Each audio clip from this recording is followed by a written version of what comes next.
Kamakhya TV live आपणक channel आपणक खबर स्वागत करुछु आमर YouTube channel Kamakhya TV live.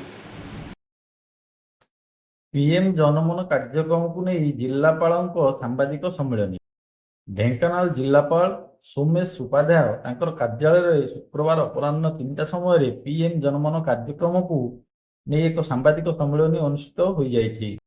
एथिरे जिलापाल अध्यक्षता करथिले। प्रधानमंत्री जनजाति आदिवासी मोह न्याय अर्थात प्रधानमंत्री जनमन कार्यक्रम 23 अगस्त रु सेप्टेम्बर 10 तारिख पर्यंत आदिवासी संप्रदाय जुआंग जातिर उन्नति पई सचेतनता कार्यक्रम चलिबो।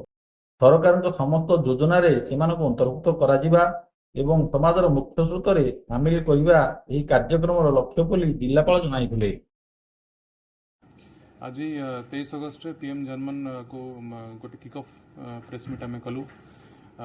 पीएम जनमन जो प्रोग्राम अच्छी से government of India ministry of tribal affairs गोटे प्रोग्राम जो थे कि आमर जो पार्टिकुलरली वर्नेबल ट्राइबल ग्रुप अच्छा पीवीटीजी ग्रुप आम जिले जमी जुआंग अच्छा 7टा ब्लॉक रे प्राय 112 हैबिटेशन प्राय 11,000 पॉपुलेशन अच्छी से भितर गवर्नमेंट जेते कि लोकाभिमुखी स्कीम अच्छी से विषय गोटे आईसी कैंपेन गोटे चलेबा 23 तारिख रु 10 सेप्टेम्बर भितर एवं यही कैंपेन माध्यम विभिन्न ब्लॉक टीम जोटा गठन हम से ब्लॉक रे सब लाइन डिपार्टमेंट ऑफिसर्स माने थे जेतिकी सुजोग सुविधा अच्छी जेतिकी स्कीम अच्छी तार बेनिफिट विषय रे लोकों को जनइबे एवं सैचुरेशन मोड रे तांको से बेनिफिट जोगे देबा पई उद्यमी हेबे सही सबू कार्यक्रम रही पीएम जनमन प्रोग्राम रे सेटा आज शुभारंभ है।